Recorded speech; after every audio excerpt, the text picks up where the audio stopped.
જય શ્રી કૃષ્ણ મિત્રો. આજે આપણે પુરુષોત્તમ માસમાં અધ્યાય 5ની કથા કરીશું.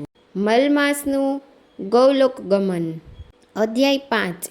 મલમાસનું ગૌલોક ગમન. દુઃખ અને સંતાપના સ્મરણથી મનુષ્ય વધુ દુઃખી થાય છે.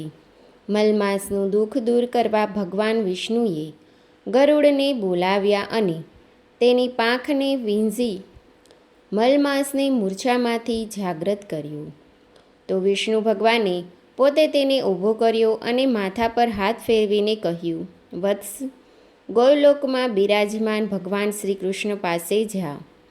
ત્યાં તારા દુઃખો દૂર થશે. મલમાસનો હાથ પકડી ભગવાન ગૌલોક ઉપડ્યા. માર્ગમાં તેમણે શ્રી કૃષ્ણનું વર્ણન કરતા કહ્યું, ગૌલોક નિવાસી ભગવાન શ્રી કૃષ્ણ સ્વરૂપ દ્વિભુજાવાળું છે. શ્યામ સુંદરના તન પર પીળા પિતાંબર છે.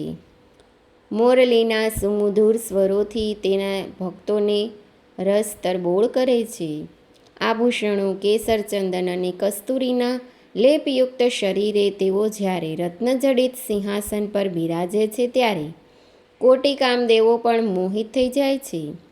તેમને કોઈ ઈચ્છા રહી નથી, જેથી તેઓ પૂર્ણકામ કહેવાય છે.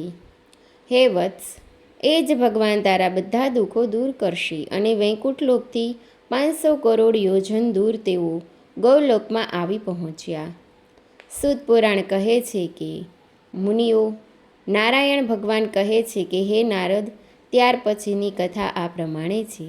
અહીં પુરુષોત્તમ માસનો 5મો અધ્યાય સંપૂર્ણ થાય છે. હવે આપણે 5મા દિવસની વાર્તા કરીશું. હોળી ભરવાડણ. પાવન પુરુષોત્તમ માસ આવ્યું. બધા વ્રત કરી નદીએ નાહી અને કથા વાર્તા સાંભળી. એક ભરવાડણ હતી. તેણે આ બધું જોયું. તેને વ્રત કરવાની ઈચ્છા થઈ. શ્રદ્ધાપૂર્વક આખો પુરુષોત્તમ માસ વ્રત કર્યું. બધા વ્રતનું ઉદ્યાપન કરે, બ્રાહ્મણોને જમાડે અને યથાશક્તિ દાન દે. ભરવાડને પણ એક બ્રાહ્મણ જમાડવાની ઈચ્છા થઈ. તેણે એક બ્રાહ્મણને હાથ જોડી પૂછ્યું, મહારાજ, મારે વ્રતનું ઉજવણું કરવું છે. મારે ત્યાં જમવા પધારશો? બ્રાહ્મણે પૂછ્યું, જમણમાં શું કરશો? ઘેંસ અને છાશ. અમારે ત્યાં બીજું શું હોય? ભરવાડણે ચોખ્ખું કહ્યું. બ્રાહ્મણ તો મોં મડીને ચાલતો થયો. જેને પૂછે તે જમણનું નામ સાંભળીને ચાલ્યો જાય. આ ભોળી ભરવાડનનું નોતરું કોઈએ ન ઝીલ્યું. ભરવાડનનું મન અંતરતાપથી શેકાવા લાગ્યું. તેણે સંકલ્પ કર્યો કે જ્યાં સુધી મારે ત્યાં કોઈ જમવા ન આવે ત્યાં સુધી અન્ન કે જળ ન લઉં. 1 દિવસ, 2 દિવસ, 3 દિવસ થયા. ભરવાડનના પવિત્ર સંકલ્પથી ભગવાન ચમકી ઉઠ્યા અને બટુકનો વેશ લઈને દોડતા ભરવાડન પાસે આવ્યા. બટુકે કહ્યું, બહેન, હું બ્રાહ્મણ છું, મને જમાડશો? ભરવાડન તો રાજી થઈ ગઈ. એણે તો હાંડલું ઉઘાડી ઘેંસ કાઢી અને કચોલામાં છાશ લઈ ભગવાનને પીરસી. ભગવાન તો પ્રેમથી આરોગી ગયા. જે સ્વાદ મિષ્ટાનમાં ન હોય તેવો સ્વાદ આ ભરવાડનની ઘેંસ છાશમાં હતો. વસ્તુમાં સ્વાદ હોતો જ નથી, પણ વસ્તુ પીરસનારની ભાવનામાં ખરો સ્વાદ સમાયેલો હોય છે. ભરવાડણે પૂછ્યું, મહારાજ, ઘેંસ છાશ ભાવ્યા ને? બટુક બોલ્યો, બહેન, મિષ્ટાન કરતાં મને વધારે સ્વાદ આવ્યો. એક વાત કહું તે સાંભળો. એકવાર ભગવાન વિદુરજીને ત્યાં ગયા.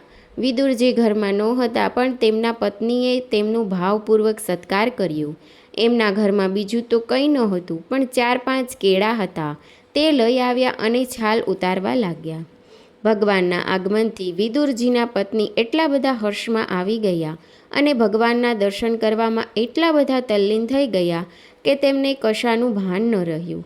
એ તો કેળું છોલી છાલ ભોંય પર નાખવાનું ભૂલી જઈ છાલ ભગવાનને આપે અને કેળું ભોંયે નાખે. ભગવાન હસતા જાય અને ભાવપૂર્વક છાલ ખાતા જાય. આમ 3 કેળાની છાલ ચાવી ગયા. એટલામાં વિદુરજી આવ્યા. પત્ની ભગવાનને છાલ ખવડાવી રહ્યા હતા. તેમણે કહ્યું, અરે દેવી, આ શું કરો છો? તમને ભાન છે કે નહીં? છાલ છાલ ભગવાનને ખવડાવો છો ને કેળા કેળા ભોંય નાખો છો. વિદુર પત્ની સાવધાન થયા અને પોતાની ભૂલ માટે ક્ષમા માગવા લાગ્યા. ભગવાને વિદુરજીને ઠપકો આપ્યો.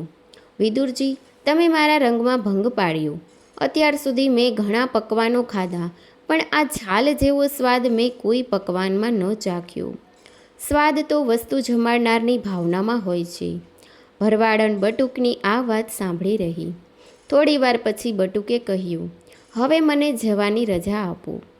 ભલે કહી ભરવાડન ઉઠી અને બટુકને ગામના પાદર સુધી વળાવવા ગઈ. ત્યાં એક આમળાનું ઝાડ હતું. બટુક તો ઝાડ પર ચડ્યો અને ડાળા હલાવ્યા. નીચે આમળાનો ઢગલો થઈ ગયો. ભરવાડને કહ્યું, બહેન, આ આમળા ઘરે લઈ જા, કામ આવશે. આમ કહી બટુક ચાલતો થયો અને ભરવાડન આમળા લઈ ઘરે ગઈ. 3 દિવસના ઉપવાસ હોવાથી ભરવાડાને ભૂખ લાગી હતી. તેણે ઝટ દઈને ઘેંસનું હાંડલું ઉઘાડ્યું તો આ શું? હાંડલામાં ઘેંસને બદલે 5 પકવાન ભરેલા. ભોળી ભરવાડન હવે બધું સમજી ગઈ. ઘરે આવેલા ભગવાનને તે ન ઓળખી શકી.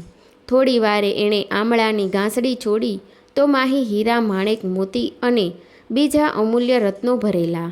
તેણે ગદગદ કંઠે પ્રાર્થના કરી, ભગવાન, મને ભોળી જાણી છેતરી ગયા. મને ફરી દર્શન આપો, નહીં તો હું મારો પ્રાણ ત્યાગ કરીશ. રાત પડી. ભરવાડન પુરુષોત્તમરાયનું રટણ કરતી ઊંઘી ગઈ.